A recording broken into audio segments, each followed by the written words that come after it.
আসসালামু আলাইকুম। আজকে আপনাদের সাথে শেয়ার করব বেকারি স্টাইলে ভ্যানিলা পাউন্ড কেক। আমার আজকের এ টু জেড রেসিপি ফলো করে আপনারা যদি বাসায় এই পাউন্ড কেক তৈরি করেন তাহলে আপনারা কিন্তু একদম পারফেক্টভাবে পাউন্ড কেক তৈরি করে নিতে পারবেন।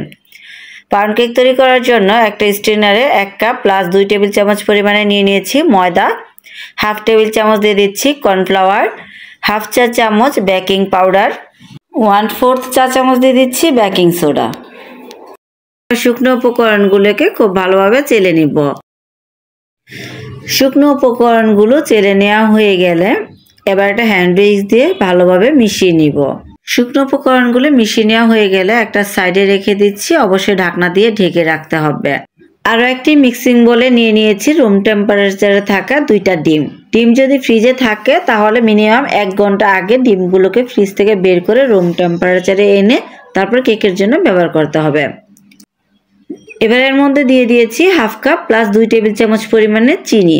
আমি এখানে মোটা দানা চিনিটাই ব্যবহার করেছি। চিনিটা দিয়ে 3 থেকে 4 মিনিটের মতো বিট করে নিব মিডিয়াম স্পিডে, অথবা যতক্ষণ না পর্যন্ত চিনিটা পারফেক্টভাবে গলে যাচ্ছে ঠিক ততক্ষণ পর্যন্ত বিট করে নিতে হবে। বিটারের স্পিডের উপরে কিন্তু সময়টা একটু কম বেশি লাগতে পারে।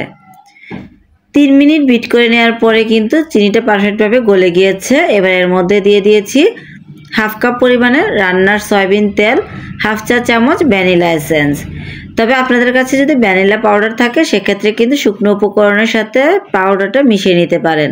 তেলটা দিয়ে ডিমের ফোমের সাথে 30 সেকেন্ডের জন্য বিট করে মিশিয়ে নিয়েছি। তবে এই পর্যায়ে কিন্তু একদম লো স্পিডে বিট করে নিতে হবে।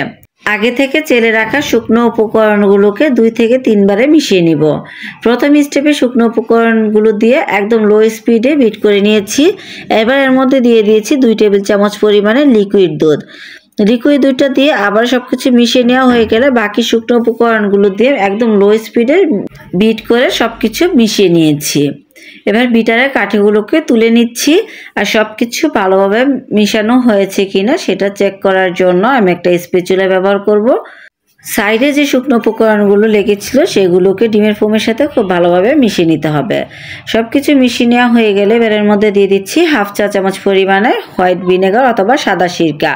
অনেক সময় কেক ওভেন থেকে বের করে নেওয়ার পর অনেকটা চুপসে যায়, তো সাদা সিরকাটা ব্যবহার করলে সেই সমস্যাটা সমাধান হয়ে যাবে। কেক ব্যাটারের থিকনেসটা কেমন হবে সেটা একটু দেখিয়ে দিলাম। আজকে কেকটা বেক করে নেওয়ার জন্য আমি এখানে 8 ইঞ্চি একটা মোল্ডের বাটার পেপার বিছিয়ে নিয়েছি। কেক ব্যাটারটা ঢেলে নিব, একটু উপর থেকে ঢেলে নিব, তাহলে ভিতরে বাবলসটা কম ক্রিয়েট হবে। কেক ব্যাটারটা কেক মোল্ডের মধ্যে দিয়ে 2 থেকে 3 বার খুব ভালোভাবে ট্যাপ করে নিব যাতে করে ভিতরে কোনো বাবলস না থাকে। এবার চামচের ঠিক উল্টা সাইডে সামান্য পরিমাণে তেল ব্রাশ করে নিয়ে ভিডিও দেখা প্রসেসে লম্বা একটা দাগ টেনে নিব। কেকটাকে প্রিহিট ওভেনে 160 ডিগ্রিতে 35 মিনিটের জন্য বেক করে নিয়েছি। একদম গরম অবস্থায় কেকটাকে ওভেন থেকে বের করে সামান্য পরিমাণে সুগার সিরাপ ব্রাশ করে দিতে হবে, তাহলে কেকটা উপর থেকে অনেক বেশি সফট এবং ময়েস্ট থাকবে। কেক এবং কেক মোল্ডটাকে ভালোভাবে ঠান্ডা করার পরে কেকটাকে মোল্ড আউট করে নিব। গরম অবস্থায় কেকটাকে মোল্ড আউট করতে গেলে কিন্তু অনেক সময় কেকটা ভেঙে যাওয়ার সম্ভাবনা থাকে, তাই চেষ্টা করবেন কেকটা পুরোপুরিভাবে ঠান্ডা করে নেওয়ার। কেকের মধ্যে যে বেকিং পেপারটা দিয়েছিলাম সেই বেকিং পেপারটাকে এবার তুলে নিচ্ছি।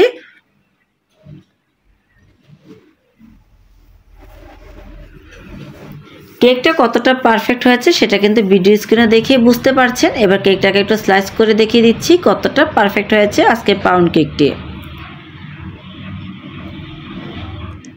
যারা আমার চ্যানেলে নতুন প্লিজ আমার চ্যানেলটা সাবস্ক্রাইব করে পাশে থাকা বেল আইকনটি ক্লিক করে রাখবেন, এতে করে নতুন রেসিপিটি সবার আগে আপনার কাছে পৌঁছে যাবে। রেসিপি ভালো লাগলে ফ্রেন্ডস এন্ড ফ্যামিলির সাথে শেয়ার করতে ভুলবেন না। আশা করছি আমার আজকের এ টু জেড রেসিপি ফলো করে আপনারা যদি বাসায় এই পাউন্ড কেক তৈরি করেন তাহলে আপনারা কিন্তু একদম পারফেক্টভাবে বেকারি স্টাইলে পাউন্ড কেক তৈরি করে নিতে পারবেন। আশা করছি আমার আজকের রেসিপিটিও আপনাদের কাছে ভালো লেগেছে। কেকটা স্লাইস করে নেওয়া হয়ে গিয়েছে। এবার একটা কেক স্লাইস দেখিয়ে দিচ্ছি কেকটা কতটা পারফেক্ট এবং কতটা সফট হয়েছে।